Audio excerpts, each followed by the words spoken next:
qui sont tous des raies à Blaschko, et, et en même temps la deuxième émission d'hélium qui a été constatée entre la phase 0 et 006, sur une durée à peu près de 45 minutes. Dans cet article, Priston ne donne aucune interprétation sur cette deuxième émission d'hélium, et qui a été constatée non pas sur LRM, mais une étoile de type RLR. C'est ça que vous avez observé? Oui. En 2011, première émission d'hélium 2 sur trois étoiles RLR.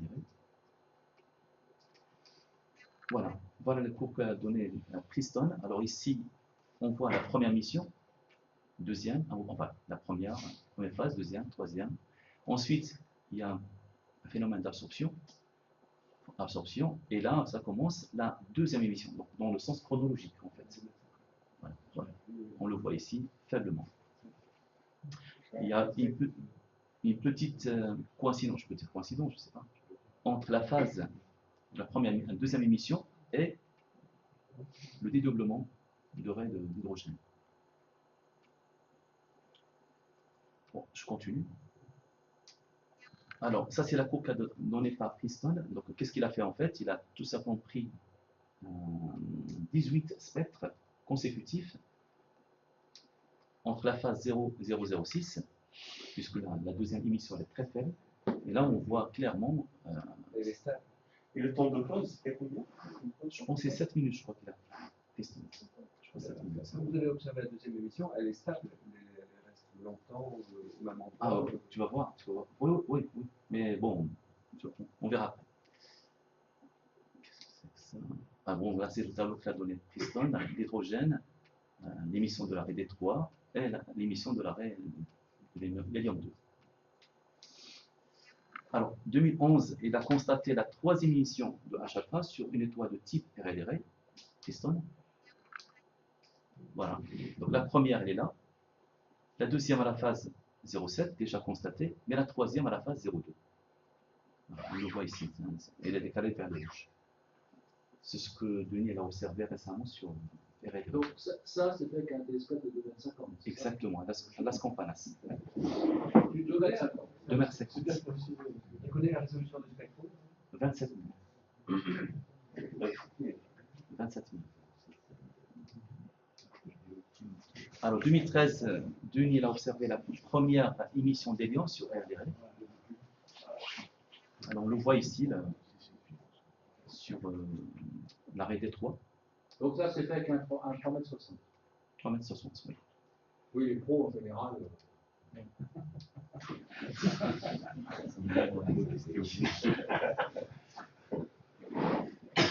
Alors ça c'était complètement par hasard, parce que l'objectif d'observation 3,60 m, c'était de détecter le champ magnétique sur l'étoile. Donc on avait 4 spectres donc en lumière blanche, qui ceux pour donner les 3 paramètres U, Q et V de polarisation. Et en fait, dans le pleine lumière, on a trouvé ça qui était tout à fait inattendu. Mais on n'a pas trouvé de champ magnétique.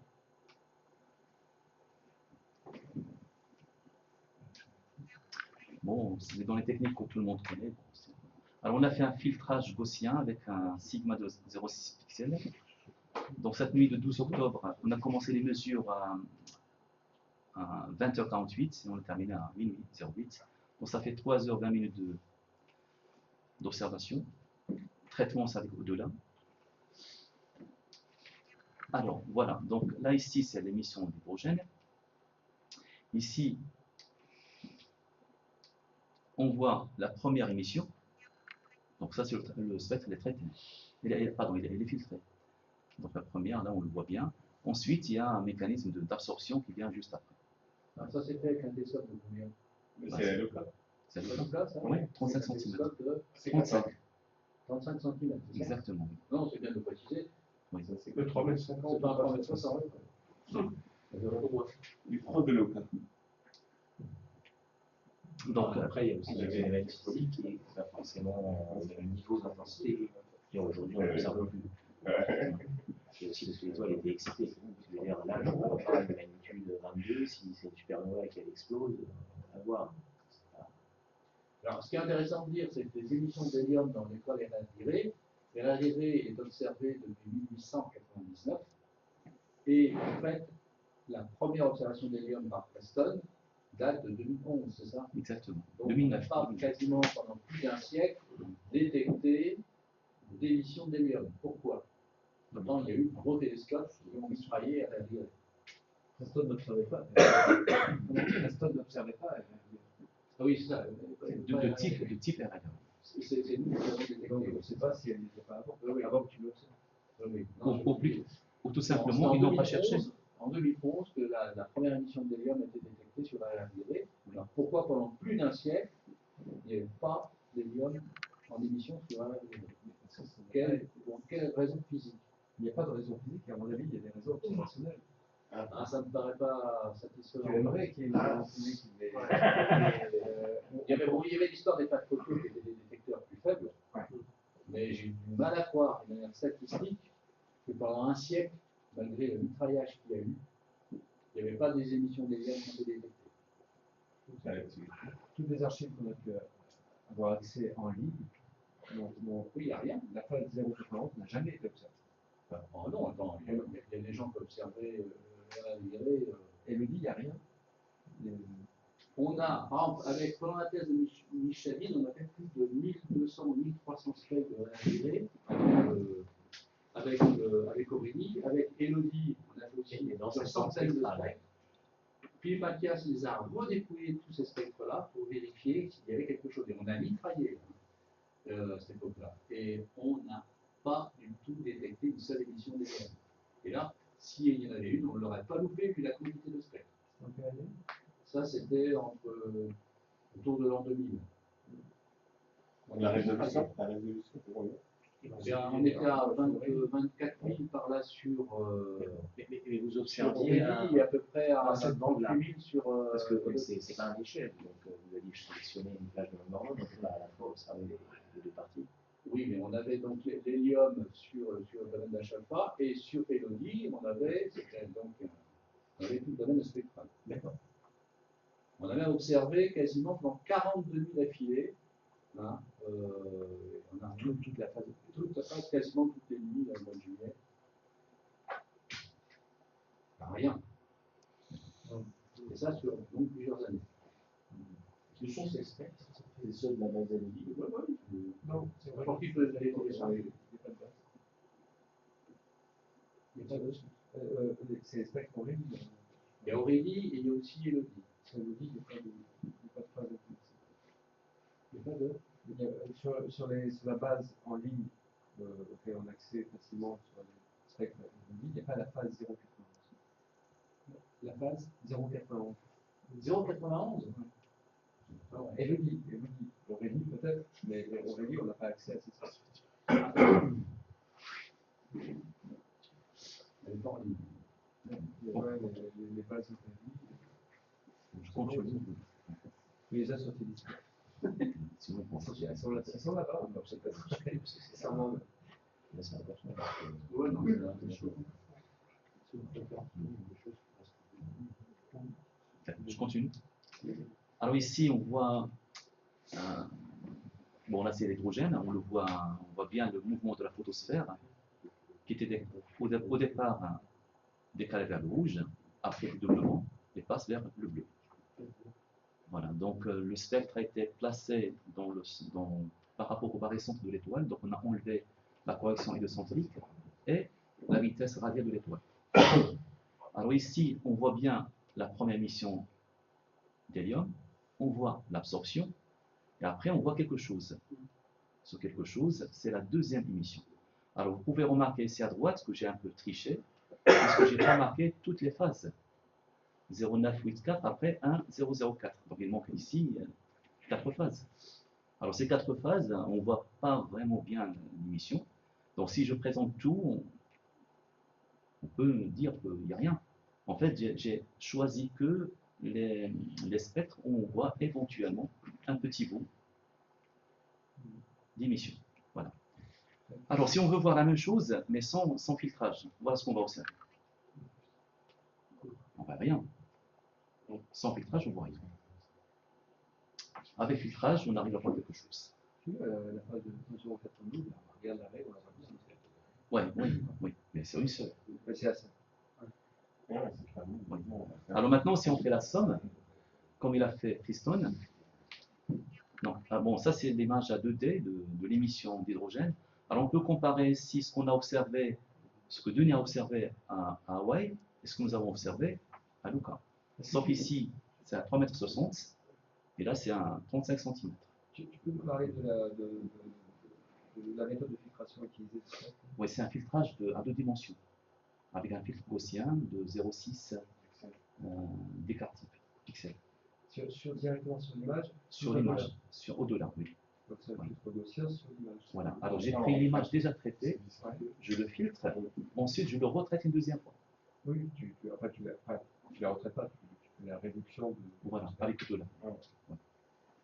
Si je dépasse trop, si je passe à plus de 1 pixel, bon, le spectre commence à être beaucoup plus aplati. Et les éléments de résolution, c'est combien? C'est 0,6 que j'ai pour l'écart-type. Oui, mais il faut convertir. Voilà, donc ça c'est l'image à 2D de ce qui a été observé par Denis à Hawaï, et là ce qu'on a observé à Lucca. Donc ici on voit première émission, le bleu c'est le creux de l'absorption, et ensuite, bon, selon Denis, il a dit qu'il l'a observé, mais on n'a pas fait sortir la courbe d'émission de la deuxième émission d'hélium. Si tu la montres la courbe, tu verras que l'intensité de cette émission supputée, elle est infiniment faible parce qu'elle prend 1 millième de continuum. 2-3 millièmes de continuum, c'est quasiment rien. Alors, étant donné que c'est un point qui intervient à la phase qu'il faut, effectivement, et qu'avant et après il n'y a rien, je pense qu'il y a une légère contribution. Alors, ça s'appelle suspecter.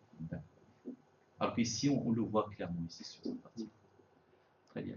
Alors, de deux choses l'une, j'y reviens, de deux choses l'une, soit votre 35 cm, hein, il est sponsorisé par je sais quel amplificateur par rapport à 3,60 m, soit le choc au moment de votre observation était beaucoup plus intense que nous au CFH. C'est ce qu'on appelle coup de bol.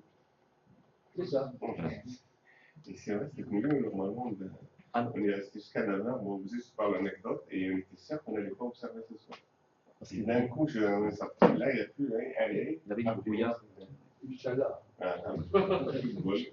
Alors, je recommence. Donc, ça, c'est la première émission, absorption. Après, deuxième émission. Alors, Tristan, il a proposé juste une seule figure dans laquelle on voit la sommation de 18 spectres consécutifs entre la phase 00 et la phase 006. Alors, nous, on a fait la même chose. On a fait la sommation. Et voilà. Voilà ce qu'on trouve. Nous, j'ai sommé 19 spectres consécutifs. Lui, il a sommé 18. Et on a exactement le même profil. Sauf qu'à droite, c'est un 2,50 m. 2,50 m, 35 cm. Alors ça, ce que vous avez ici... C'est pas la même étoile. Non, oui, c'est pas la même étoile. C'est pas la même étoile, c'est RV Oct. D'un côté, c'est magnitude 10, et l'autre, c'est magnitude 7. Et pourquoi les plages de phase sont très différentes? D'un côté, tu dis 0 à 0,06 et l'autre, c'est... De 0,984 à 1,09. Ben, c'est parce que Priston a constaté cette émission à partir de la phase 0. Nous, on l'a constaté à partir de la phase 0,984. Mais c'est deux étoiles différentes. Oui, je comprends bien, mais qu'est-ce qui est physiquement expliquerait que dans un cas, ça se passe après le maximum et dans l'autre cas, alors? Toi, tu raisonnes par rapport au maximum photométrique. Nous, on raisonne par rapport au mouvement de l'onde de choc.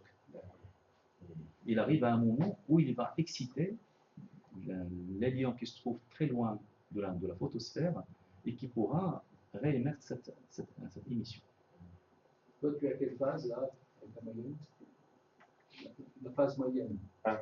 Et tu crois que Preston, il résonne avec quoi comme phase? Moi, excuse-moi. Quelle est la phase moyenne de tes 19 spectres? Bah, c'est entre 0,984 et 1,09. Oui. 4 Bon. Non, 984, oui. 984. 984? Oui. D'accord. L'autre, il est à 0. À 0,03. Oui, comment tu sais qu'il est en phase, il parle de l'onde? et pas de la photométrie. Non, mais c'est pas grave, parce que Non, tu enlèves un autre. Oui. C'est pas Tu viens d'expliquer le contraire, il y a une seule. Non. C'est toujours la phase photométrique partout et tout le temps. C'est tout le temps. Simplement, Preston, lui, il montre un spectre qui est moyenné autour de la phase 1.03 du cycle suivant, ce qui est donc de continuer à poursuivre sa route. Et toi, tu as quasiment à 1.0. 0,3 nous aussi. Oui, Un zéro. Ouais, mais aussi à 1.03, les deux sont à 1.03. 0,5, je peux dire 0,5, 0,4. Ils sont très pareils. 0,4, 0,5. C'est bon. Oui, non, je crois qu'il tout à l'heure, il disait 0. Non. Oui. Non, je commence à 0,9,4, je termine à 1,09. C'était pas compris. Ouais, Moi, je vais avoir la moyenne. Donc, pareil, Ouais, 1.03. ouais. Sur le même endroit. Oui. Toujours qu'une seule face, un seul type de face, et c'est toujours la photométrique. Depuis une heure qu'on parle. Oui, bah, tu enlèves le 1, donc quand il y a un. Alors, ce que, Oui, parce que en fait, tu passes au cycle suivant, 0. c'est toujours le même phénomène physique, la même onde qui se propage. C'est à cheval sur deux cycles photométriques. alors, ce que je montre, Pourquoi la photométrie est C'est une question de convention, en fait. Hein.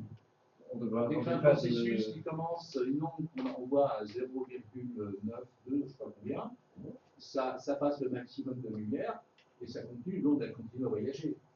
voilà. Elle ne pas instantanément, donc elle s'étale sur deux cycles en fait. Quand le nouveau cycle de pulsation commence, l'onde du cycle précédent, elle poursuit sa route. C'est pour ça qu'on a à cheval sur deux cycles. Ce qu'on voit ici, c'est la sommation sans aucun filtrage. Voilà. Et pourtant, on le voit clairement ici. Bon, là, c'est filtré. Bon, je continue. Alors, un autre moyen de présenter cette existence de cette deuxième émission, alors là, on a fait des sommations de quelques phases. Ici, on voit la première émission, donc sommation de 4 phases, sommation de plusieurs phases pour faire montrer l'absorption. Et là, c'est, je crois, si je me rappelle bien, 5 ou 6 phases sommées. Première sommation, deuxième sommation, troisième sommation. Donc on voit bien clairement l'émission. C'est la deuxième émission. La deuxième émission, bien sûr. C'est la première et la deuxième. Voilà, on passe Ouais. voilà, le sens chronologique dans ce sens-là, vers le haut. Donc des moyennes te donnent en gros un spectre, un signe sur deux de combien à peu près sur la 30. moyenne, t'as une idée 30 à peu près. 30, 50, pas par spectre, mais sur la moyenne. Non, j'ai pas fait ça. C'est la sommation. Pour un spectre, c'est 30. Un spectre est 30. Donc là, tu as pris 5 ou 6. donc racine de 5, ça fait 2, 2,5. Non, il y a 2, donc il y a 50 décimales sur bruit sur À peu près, c'est 30. moyenne. C'est acceptable. Comment C'est acceptable. Alors on commence à respirer à partir de 50 décimales sur bruit. C'est sûr qu'à 300, tranquille, c'est le confort. Chez 50, on commence à pouvoir dire qu'est-ce qui est limite, qu'est-ce qui n'est pas. Bon, ça c'est la sommation de 5 spectres. C'est dans cette figure. Voilà. Alors, je continue. Alors, ce que je viens de dire ici, il a été observé avec un 35 cm. Par contre, ce qui a été observé par Preston, c'est avec ce télescope-là, à 2,50 m, à 2380 mètres en Chine. Lui était celui qui dit ça. Olivier, il est là. Oui, Il y a 2 ordres de grandeur. Ah ouais. Oui. C'est du marketing. Ah ouais, c'est vrai. Bon, c'est vrai que comme l'a dit Olivier, il y a un facteur de 3 magnitudes entre les deux étoiles, donc 2,5 à la puissance 3, cela fait à peu près, ça fait à peu près combien 60 facteur 50 sur le flux arrivant sur les télescopes, et puis le rapport entre un 3,60 m ou un 2,50 m et un 35 cm, c'est combien le rapport des surfaces? Ça fait la somme des carrés, du rapport du carré, donc la facteur 10 au carré, c'est un facteur 100. Hein. Donc 50 d'un côté, on gagne sur le flux, mais il nous reste encore un facteur 50 parce que, disons que c'est la prouesse des petits télescopes qui sont arrivés quand même à... C'est la base de Michel. Qui marche bien. Oui, c'est dans C'est toute la chaîne. Toute la chaîne. Et ça ne s'explique pas seulement par le rapport des diamètres et la différence de magnitude. Hmm. La technologie utilisée est vraiment nettement plus performante, a priori, que le gaspillage par défense, tout ça, sur les gros télescopes. L'amateur n'a pas le moyen de gaspiller. On n'a pas les moyens de gaspiller. Les professionnels sont financés. Nous, on est... Ouais, là, c'est des pros. Là. Il ne faut pas oublier l'opérateur. Alors, les deux images 2D, ici, celle-là c'est à Hawaï, celle-là c'est à Loka. Et si on compare les deux télescopes, il n'y a pas de comparaison. Ouais, c'est pas la même époque. Oui, c'est pas la même. Enfin, c'est vexant, tu as Bah, c'est 2 ans. les champignons du Oui, pro, là, C'est vrai. c'est un scandale.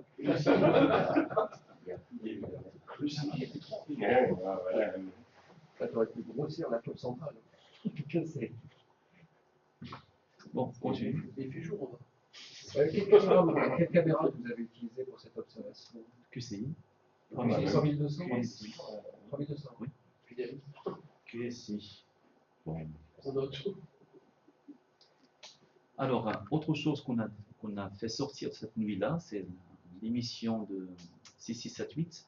On le voit ici. Bon, toujours la même phase d'émission d'hydrogène.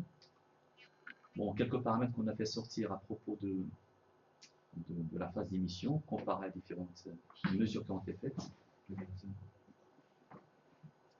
Alors, on a la phase 092, 091, 092, 093. Je continue.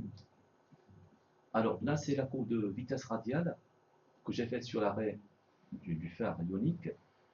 Bon, normalement, j'aurais dû prendre une gaussienne et à partir de laquelle on pourra faire sortir le minimum à chaque phase. Bon, là, j'ai pris juste, donc, de manière grossière, je peux dire, juste plus ou moins au centre de l'arrêt. Je n'ai pas optimisé par une gaussienne. Et pourtant, la courbe qui sort, elle est harmonieuse. Et là, on voit la vitesse qui chute en fonction de la phase. Donc, si je compare la vitesse que j'ai relevée, c'est 119, non, 118. Et celle qui était relevée par Shadid, c'est 119. Donc, on est vraiment très très proche. Il n'y a pas que Shadid. Gilet et Shadid. Gilet et Shadid.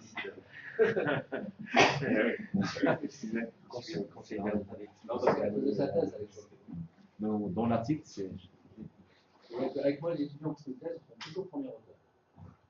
Par définition. Alors, je continue. Alors, l'effet Van Hoof, bon, là, c'est... Princeton, il prévoyait qu'il y aurait une émission si l'écart de la vitesse radiale de l'étoile est au-delà de 63 km par seconde. Et RLR fait partie de cette gamme d'étoiles dans lequel on peut éventuellement observer l'émission d'hélium. Puisque lui, il n'a pas observé pour RLR. C'est Denis qui l'a observé. Alors, si je prends le graphe concernant la vitesse du fer déduite de la position de l'arrêt du fer ionique à 4923 par rapport à H-bêta, on constate que la vitesse n'est pas linéaire, mais plutôt il y a une courbure en fait. Et c'est juste avec un son que j'utilise une gaussienne, donc c'est juste d'une manière un petit peu à l'œil. Donc on voit ici qu'on atteint pratiquement la même vitesse de 87-89, mais à des phases différentes. Donc c'est la preuve que l'effet Van Hoof est bien vérifié dans cette nuit de 2013. Donc bien sûr, pardon. Donc il y a à peu près 20 minutes pour que la couche atmosphérique... Alors, physiquement, l'effet Van Hoof, c'est quoi? Physiquement parlant. Bah, les couches n'ont pas la même vitesse durant chaque pulsation. C'est-à-dire quand on se propage, on va déjà affecter certaines couches, d'abord avec certains éléments, et l'élément qui n'est pas dans les couches basses mais qui est plus haut, va recevoir l'onde après. Voilà, donc là à peu près 20 minutes. C'est décalage. Voilà. Exactement. Donc, la région d'absorption des raies du fer est au-dessus de la région du métal.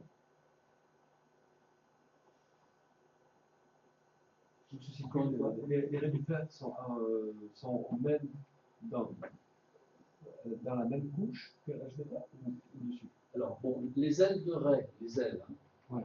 sont formés tous au niveau de la photosphère. Et plus on s'approche du centre de l'arrêt, plus l'élément qui produit la contribution au centre est haut dans l'atmosphère. Et en fait, les calculs de physique atomique et thermodynamique dans une atmosphère montrent que le cœur d'A-chalfa, par exemple, est formé beaucoup plus haut que le cœur des réfers, qui est formé plus bas, plus près de la photosphère.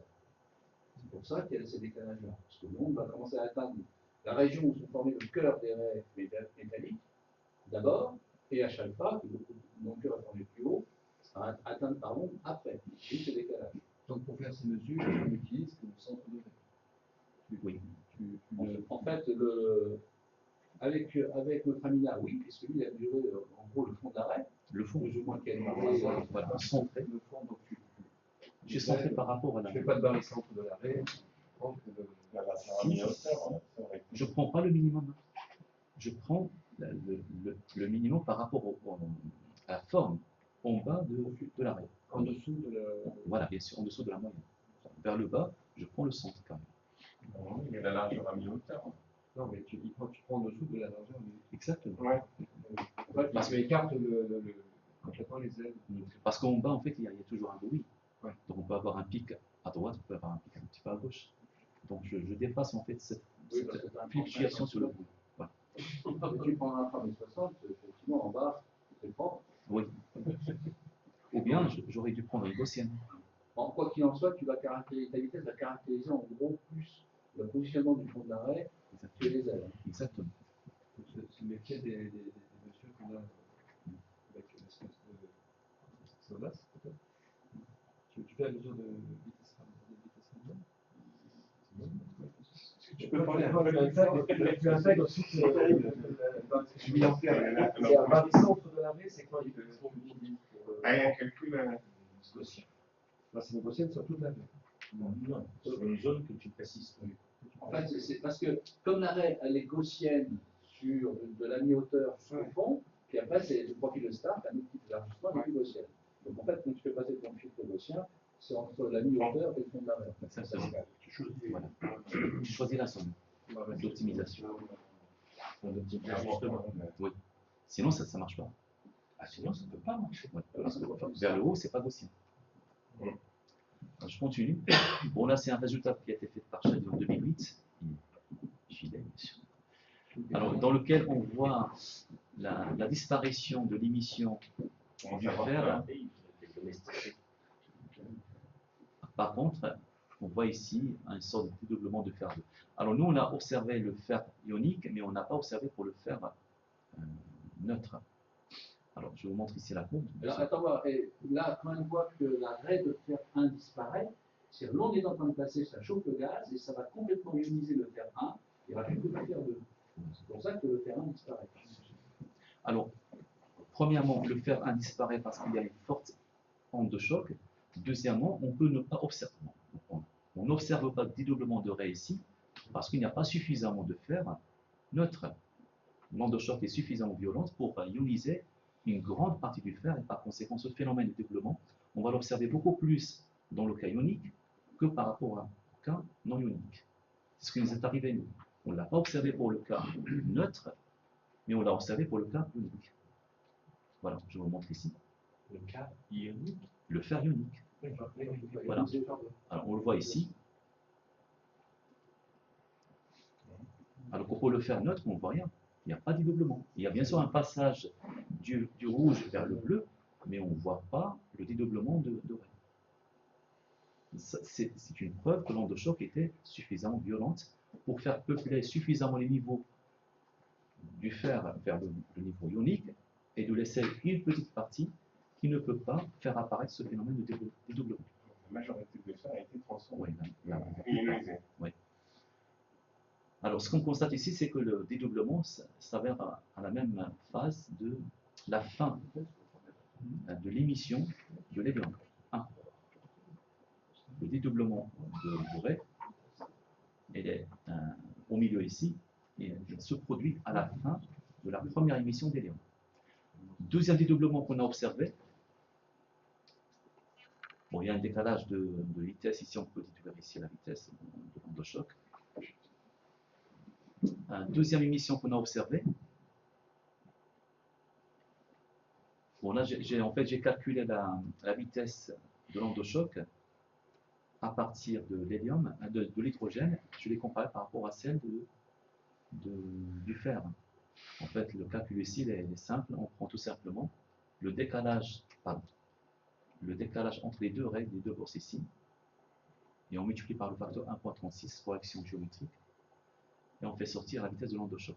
J'ai pris cette vitesse-là, ce décalage, et je l'ai comparé par rapport à celui de l'hydrogène. Et on trouve à peu près ici 20 km par seconde, et l'hydrogène c'est 160. Là, tu es un peu rapide, hein, parce qu'en fait, quand tu as deux composants d'absorption qui mesurent la différence de vitesse entre les deux composants d'absorption, en fait, ce sont deux couches dans l'atmosphère, une qui monte et l'autre qui descend. En fait, tu mesures la différence seulement de la vitesse des deux couches. Le choc est au milieu. Il ne va pas forcément il peut aller plus vite que la vitesse de 20 km par seconde que tu as là. Donc c'est une valeur, je dirais, minorée. Ouais, c'est une valeur tout à fait minorée de l'onde de choc. Mais c'est la vitesse des couches. Mais comment accéder alors? Ah ben, tu peux pas. Tu ne peux pas créer de l'information. D'accord. Donc ça, c'est le fer ionique qui a été déjà observé par Shadid, que nous avons réobservé une deuxième fois. Par contre, celle-là, c'est la première fois. J'ai cherché partout dans les articles. Je n'ai pas trouvé ce dédoublement de ray du fer ionique à la longueur d'onde de 4549. En fait, tu vas reprendre ces spectres et aller voir. S'il n'y a pas. D'accord. Parce qu'à l'époque, je me rappelle, je me demandais, bon, alors qu'est-ce que je regarde comme ordre? Je vais regarder celui-là, et bon, il faut pas tout faire, mais certainement que ça y est aussi. Ça, c'est l'ordre séquence. Alors, je ne sais pas si je peux augmenter la taille ici.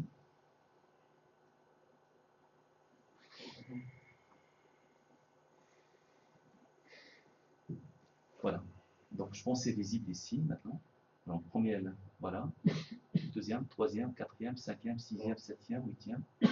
Voilà. Alors ici, curieusement, ce dédoublement ici qu'on observe, il se produit à la phase 0903, exactement au début de l'émission, de la première émission d'hélium. Donc on a deux dédoublements de ray de fer ionique, un qui se produit, enfin au milieu lorsque les deux couches se superposent, un qui se produit exactement au début de l'émission de l'hélium, et l'autre qui se produit à la fin de l'émission d'hélium. Oui, en fait, les couches thermodynamiques, elles ne sont pas les mêmes, puisque certaines ont des conditions de température et de pression qui nous permettent un dédoublement, une transition qui est celle-ci pour le faire, et l'autre, ça ne va pas exactement caler la même hauteur. Ça, on ne peut pas vérifier que c'est cohérent par rapport effectivement à la probabilité de transition et à la bonne densité qu'il y a dans l'atmosphère. Là, en fait, tu fais un sondage de la thermodynamique de l'atmosphère. Donc on voit bien ici le dédoublement, il est cohérent, et après on passe vers le bleu.